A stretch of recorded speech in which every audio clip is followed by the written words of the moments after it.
Taste the Daily. வணக்கம் உமேஷ்.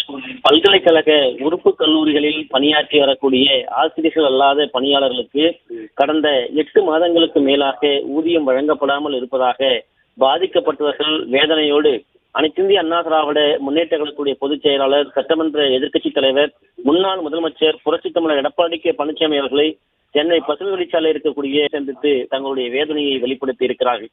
ஆளுகிற திமுக அரசு உயர்கல்வித்துறையை முற்றிலுமாக குழிதோண்டி புதைத்துவிட்டது.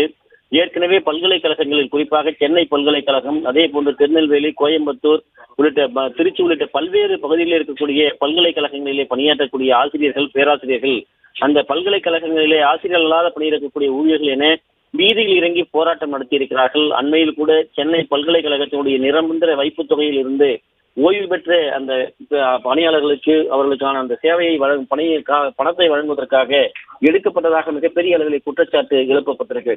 இந்த நிலையில் தமிழகத்தில் இருந்து வரக்கூடிய மதுரை காமராஜர் பல்கலைக்கழகம், திருச்சி பாரதிதாசன் பல்கலைக்கழகம், கோவை பாரதியார் பல்கலைக்கழகம், சேலம் பெரியார் பல்கலைக்கழகம், திருநெல்வேலி மனோன்மணியம் சுந்தரனார் பல்கலைக்கழகம், வேலூர் திருவள்ளுவர் பல்கலைக்கழகம், சென்னை பல்கலைக்கழகம் என தமிழகத்தில் இருக்கக்கூடிய பல்கலைக்கழகங்களில் பணியாற்றக்கூடிய 250க்கும் மேற்பட்ட ஆசிரியர்கள், அதாவது பேராசிரியர்கள் அல்லாத பணியாளர்கள் கடந்த ஏப்ரல் மாதம் முதல் கடந்த 8 மாதங்களுக்கு மேலாக சம்பளம் வழங்கப்படவில்லை என்று வேதனையோடு அவர்கள் பலமுறை புகார் அளித்தும் கூட நடவடிக்கை எடுக்கப்படவில்லை என்கிற குற்றச்சாட்டும், பல கட்ட போராட்டங்கள் நடத்தியும் இந்த அரசு கண்டுகொள்ளவில்லை என்கிற ஆதங்கத்தோடு பல்கலைக்கழக உறுப்பு கல்லூரிகள் மற்றும் அரசு கல்லூரிகளில் மாற்றப்பட்டிருக்கக்கூடிய நிலையிலே பல்கலைக்கழகத்தால் நியமிக்கப்பட்ட ஆசிரியர்கள் அல்லாத பணியாளர்கள் தங்களுக்கு இழைக்கப்பட்டிருக்கிற அநீதி குறித்து இன்றைக்கு சென்னை செவ்வந்தி சாலையில் இருக்கக்கூடிய அனைத்திந்திய அண்ணா பசுமை வழிச்சாலையில் இருக்கக்கூடிய செவ்வந்தி இல்லத்தில் அனைத்திந்திய அண்ணா திராவிட முன்னேற்ற கழகத்துடைய பொதுச் செயலாளரும் சட்டமன்ற எதிர்க்கட்சித் தலைவரும் முன்னாள் முதலமைச்சருமான புரட்சித் தமிழர் எடப்பாடி கே பழனிசாமி அவர்களை நேரிலே சந்தித்து வேதனையோடு அந்த கோரிக்கை மணிகளை அவரிடம் அளித்து வருகிறார்கள்.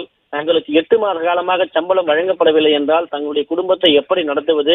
இந்த நிலையில்தான் தமிழகம் முழுவதும் இருக்கக்கூடிய பல்கலைக்கழகங்களில் பணியாற்றக்கூடிய எங்களுடைய நிலை இருப்பதாக அனைத்திந்திய அண்ணா திராவிட முன்னேற்ற கழகத்துடைய பொதுச் செயலாளர் புரட்சித் தமிழர் எடப்பாடி கே பழனிசாமியுடன் வேதனையோடு அந்த கோரிக்கை மனு அளித்து தங்களுடைய ஆதங்கத்தை, வேதனையை, துயரத்தை அவர்கள் வெளிப்படுத்தியிருக்கிறார்கள்.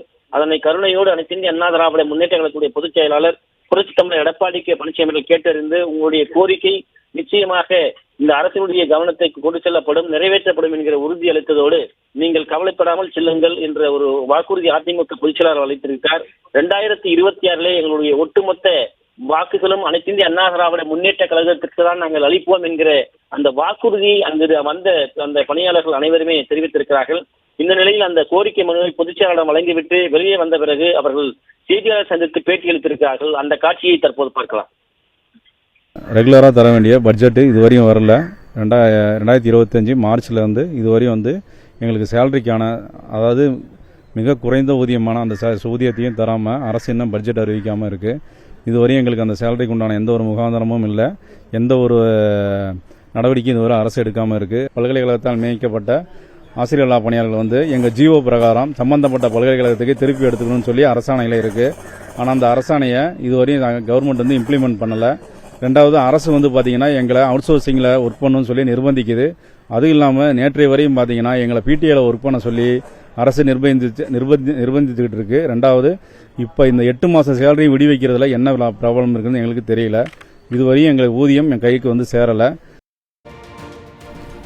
பல்கலைக்கழக உறுப்பு கல்லூரிகளில் தொகுப்பூதிய ஆசிரியர்கள் அல்லாத பணியாளர்களாக பணியாற்றி வரும் 275க்கும் அதிகமான ஊழியர்களுக்கு கடந்த 7 மாதமாக 8 மாதங்களாக ஊதியம் அளிக்கவில்லை என்று தொடர்ந்து குற்றம் சாட்டி வருகின்றனர்.